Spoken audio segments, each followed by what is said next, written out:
Assalamu alaikum wa rahmatullahi wa barakatuh, dear brothers and sisters. In this episode, we explore the life of one of the most brilliant minds of the Islamic Golden Age, Abu Rayhan al-Biruni, 973 to 1050 CE. He was a mathematician, astronomer, physicist, geographer, historian, and anthropologist, truly a polymath.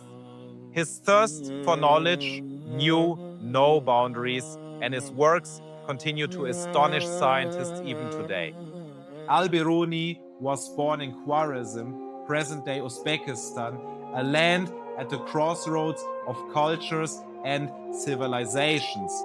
This region exposed him early on to Greek, Indian, and Persian scholarship.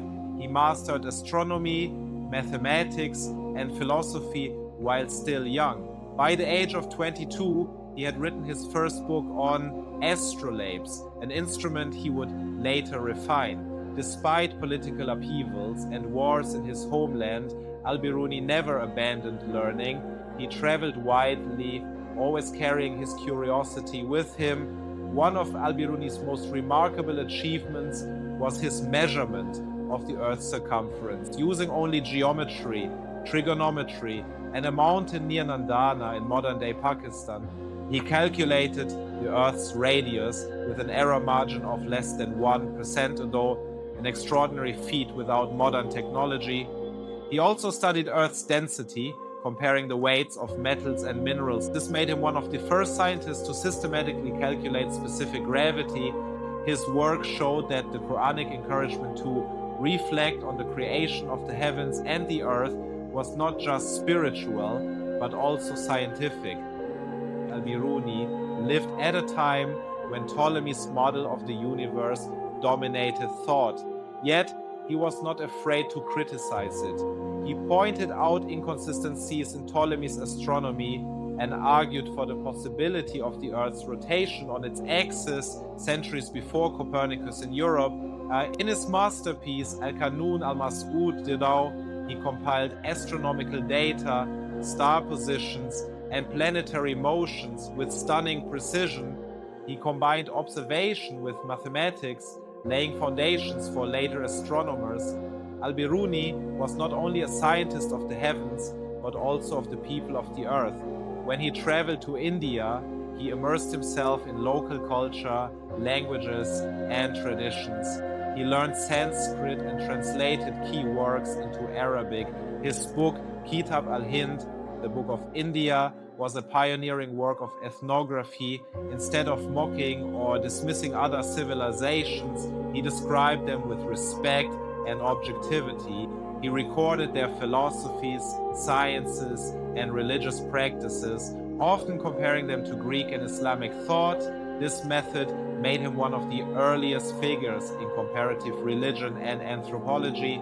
Al-Biruni's curiosity extended into physics and natural science. He studied the speed of light, noting it must be far faster than the speed of sound. He explored the refraction of light and the behavior of minerals. His writings on geology suggested that the Indian subcontinent had once been covered by the sea, an idea confirmed centuries later.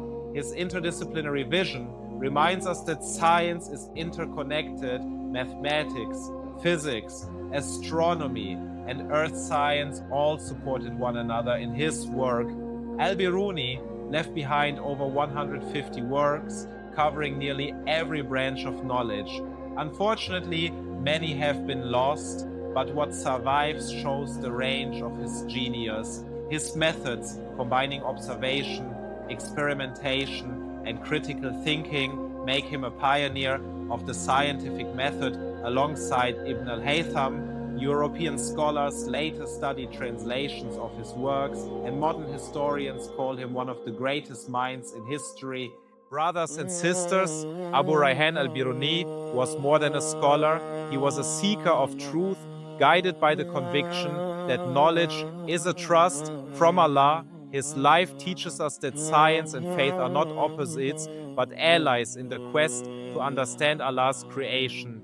In our next episode, we will explore how Muslim scholars refined one of the most important tools of astronomy and navigation, the astrolabe. Jazakumullahu khairan for watching. Don't forget to like, share, and subscribe so we can continue this journey together. Wa assalamu alaikum wa rahmatullahi wa barakatuh.